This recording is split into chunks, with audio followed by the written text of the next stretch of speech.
Platon, on entend souvent ce nom, c'est vrai, presque un incontournable quand on parle philo. Mais au-delà du nom, qu'est-ce qu'on retient vraiment de ces idées? On va essayer de creuser un peu ça aujourd'hui en s'appuyant sur une vidéo qui essaye de simplifier ces grands concepts. Juste un petit rappel rapide, hein. Platon, c'était un philosophe grec, 4e siècle avant notre ère à peu près, disciple de Socrate. Il venait d'un milieu plutôt aisé. On dit qu'il se destinait à la politique, mais bon, la rencontre avec Socrate a tout changé. Et il a fondé l'Académie, bien sûr, une école majeure. Oui, tout à fait. Et notre objectif, là, c'est de décortiquer un peu les idées clés présentées dans notre source. On va parler de la connaissance comme souvenir, des deux mondes, la fameuse caverne évidemment, et puis sa vision politique, et même son rapport à l'art. C'est assez vaste. Commençons par cette idée un peu surprenante. Apprendre, c'est se souvenir. Comment ça marche ça? Alors, ça repose sur sa croyance euh, en l'immortalité de l'âme. L'âme qui voyage, qui se réincarne. La métempsychose. D'accord. Et l'idée, c'est que cette âme, avant de s'incarner dans un corps, elle a déjà tout vu, tout contemplé, dans le monde des idées, toutes les vérités. Donc l'éducation, c'est pas remplir un vase vide. Non, c'est plutôt aider l'âme à se rappeler ce qu'elle sait déjà. Une sorte de réminiscence. Platon donne un exemple célèbre dans le Ménon. Ah oui, l'histoire avec l'esclave. Voilà, Celui qui résout un problème de géométrie sans l'avoir appris. exactement ça. Socrate, juste en posant des questions, guide cet esclave sans éducation formelle en maths à trouver comment doubler l'aire d'un carré. Pour Platon, c'est la preuve éclatante que la connaissance est en nous, innée, il faut juste la faire ressortir, la réveiller par le dialogue, la maïeutique. C'est fascinant comme idée. Et ça nous amène logiquement à sa vision de la réalité, non? Cette histoire de deux mondes. Tout à fait, c'est lié. Platon y distingue vraiment deux niveaux. D'un côté, on a le monde sensible. Celui qu'on perçoit avec nos sens. Voilà, celui qu'on voit, qu'on touche. Mais pour lui, ce monde est changeant, imparfait, un peu comme des ombres finalement. Le monde des apparences. Et l'autre monde alors? C'est le monde intelligible, le monde des idées ou des formes, accessible uniquement par la pensée, par l'intellect. C'est là que se trouvent les essences pures, parfaites, immuables de toute chose. Par exemple? Prenez un cheval. Le cheval particulier qu'on voit dans un pré, c'est juste une copie, une imitation imparfaite de l'idée parfaite du cheval qui existait dans ce monde intelligible. Et ça marche aussi pour les concepts abstraits. Mhm. La justice, le beau, le bien. Il y aurait des idées parfaites de tout ça. D'accord. Et le rôle du philosophe, c'est d'essayer d'atteindre ce monde des idées, de dépasser les apparences. C'est l'objectif suprême, oui. S'élever par la raison pour contempler ces vérités absolues, comprendre la vraie nature du réel. C'est ça le cœur de l'idéalisme platonicien. Mhm. Penser le monde pour le comprendre, voire le changer. On arrive à l'image la plus connue de Platon, je crois, l'allégorie de la caverne. Racontez-nous un peu cette image. Alors, imaginez des prisonniers enchaînés depuis l'enfance au fond d'une caverne. Ils sont forcés de regarder un mur devant eux. Derrière eux, il y a un feu, et entre le feu et eux, d'autres personnes font défiler des objets.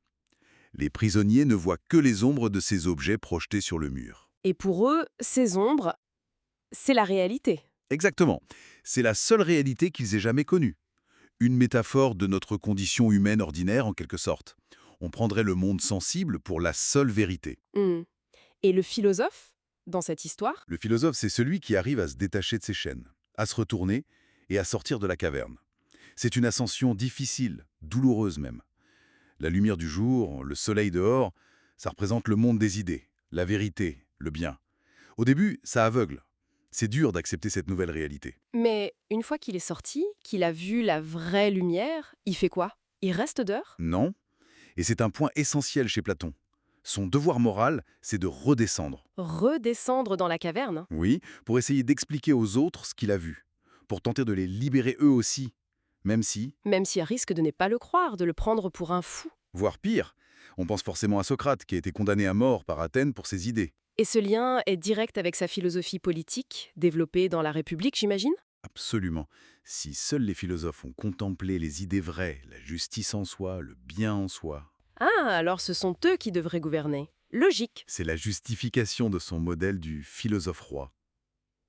Il défend une sorte d'aristocratie du savoir, des plus sages, et il critique assez durement la démocratie athénienne de son temps, Pourquoi donc? parce qu'il l'assimile au règne de l'opinion, la doxa, des croyances changeantes, des ombres de la caverne, justement.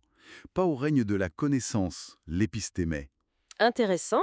Abordons un autre point, parfois un peu plus controversé, sa vision de l'art et des artistes. Il n'était pas très tendre, c'est ça? Ah non, pas vraiment, c'est le moins qu'on puisse dire.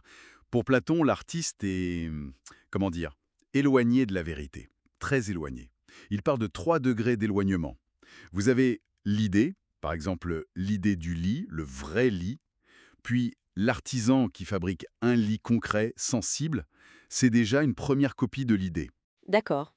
Et ensuite, vous avez l'artiste, le peintre par exemple, qui peint ce lit fabriqué.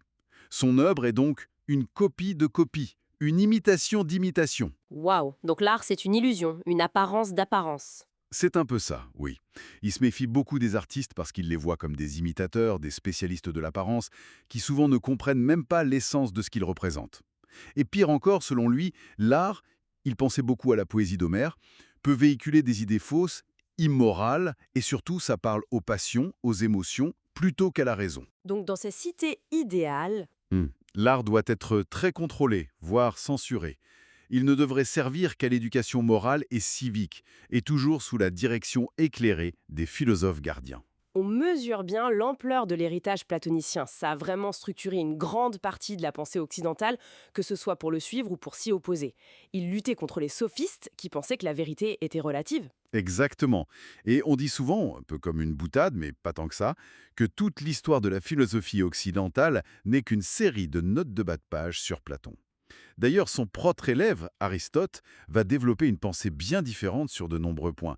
Mais bon, ça c'est une autre exploration. Pour finir, peut-être une petite question pour la route. Si on met de côté l'idée de censure qui nous choque aujourd'hui, est-ce que cette critique platonicienne de l'art comme copie de copie, comme éloignement du vrai, est-ce qu'elle résonne d'une manière particulière aujourd'hui? Je pense à notre époque saturée d'images numériques, de réalité virtuelle, de deepfake.